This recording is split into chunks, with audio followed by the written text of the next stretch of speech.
আমার ননদ তেজ দেখিয়ে বলল, কেন ফোন রাখবো কেন?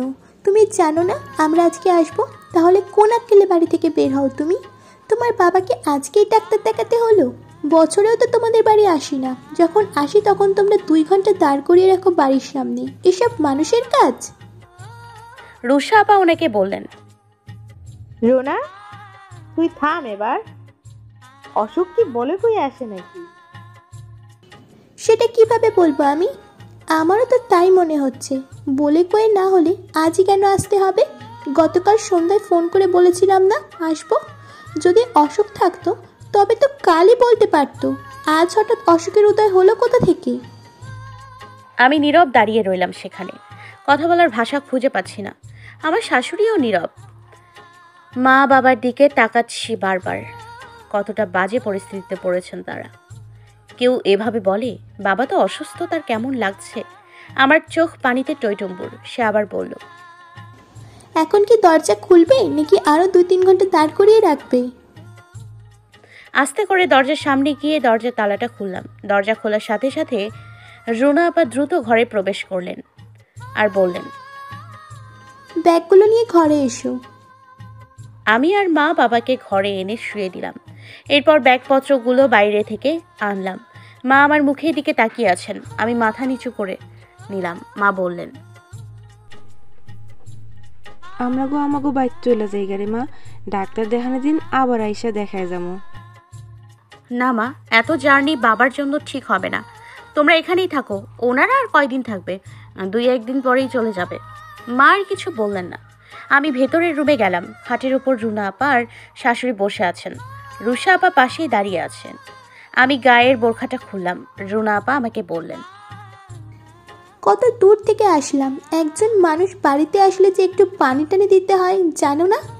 সব খেয়ে ফেলেছো? ফেললেই তো যে ছেলের বউ শাশুড়িকে দূরে পাঠিয়ে টই টই করে ঘোরে, তার আবার এইসব সম্পর্কে জ্ঞান থাকে নাকি? মুরব্বী বাড়িতে না থাকলে এইসব মনে থাকে নাকি? এসেই মা বাবার সাথে বিড়বিড় শুরু করে দিলে। আমি যেন বলার ভাষা হারিয়ে ফেলেছি। হাঁ করে তাকিয়ে রইলাম কিছুক্ষণ। এরপর ঘরে থাকা ট্যাঙ্ক দিয়ে তাদের শরবত গুলিয়ে দিলাম। আমার শাশুড়িকে দেখছি আসার পর থেকেই চুপ আছেন। তিনি আর কি বলবেন, সব তো মেয়েকে দিয়েই বলাছেন।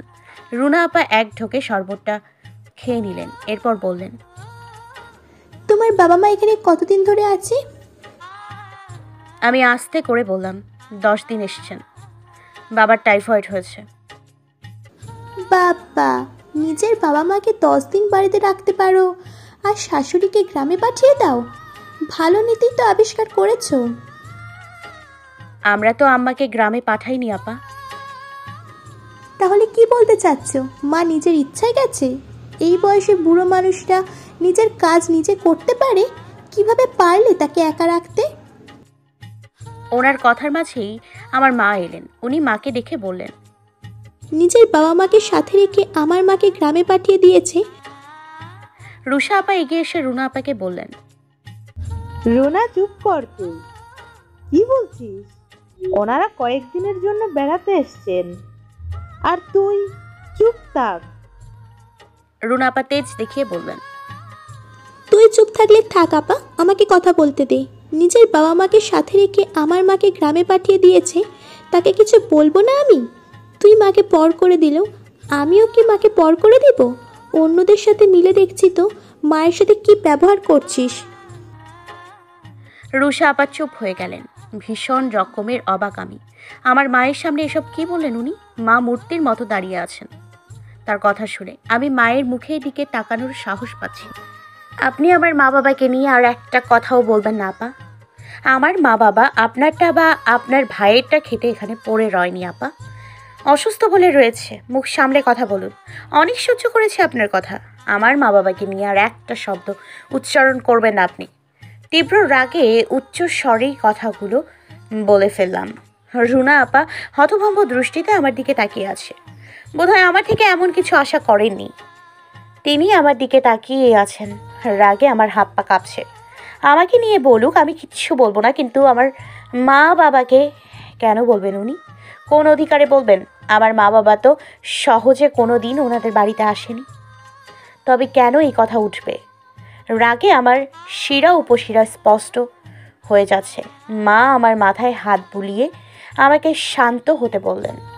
রুনা আপা কিছুক্ষণ বাদে আমাকে বললেন, বড়দের সাথে কিভাবে কথা বলতে হয় তাও দেখছি ভুলে গেছো। এত তেজ আসে কোথা থেকে তোমার? বড়দের সাথে কিভাবে কথা বলতে হয় তা আমি আপনার থেকে ভালো জানি আপা। আমার মা বাবা আমাকে এই শিক্ষাটা দিয়েছে, কিন্তু আপনার মধ্যে এর অভাব রয়েছে।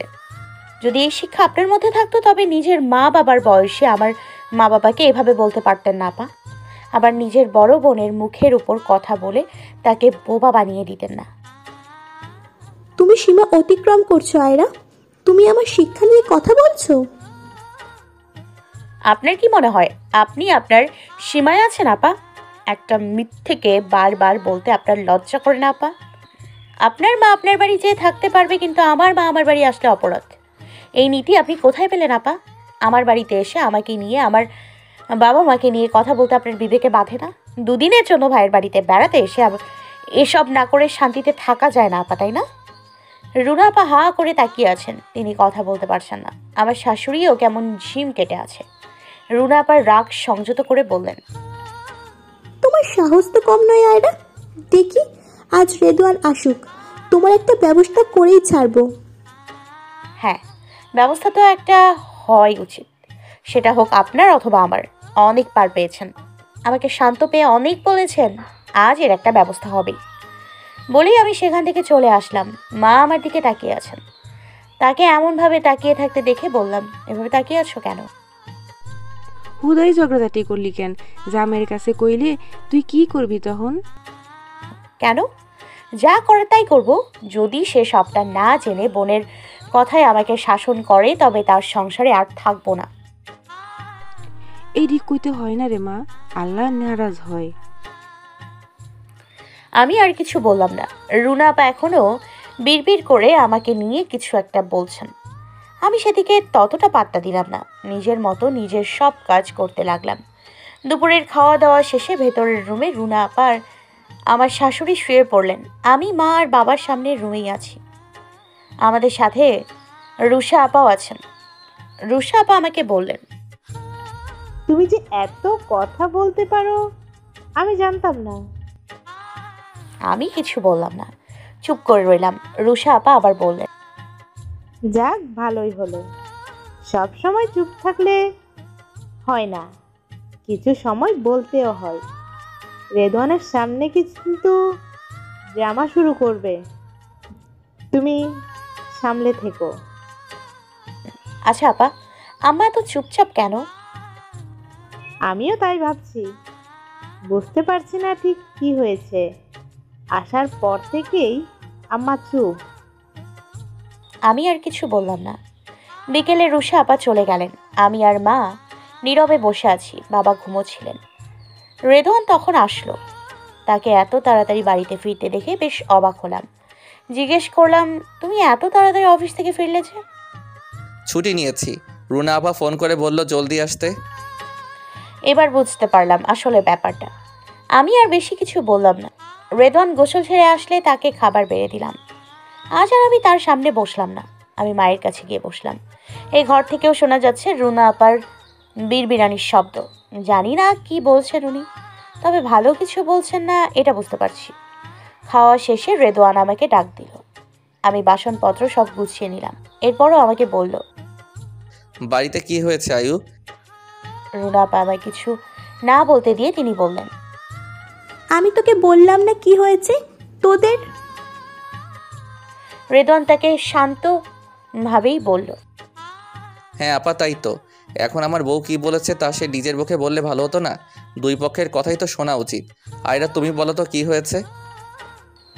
বাড়িতে যা যা হয়েছে আর আমি যা কিছু বলেছি সবটাই আমি রেদওয়ানকে বললাম।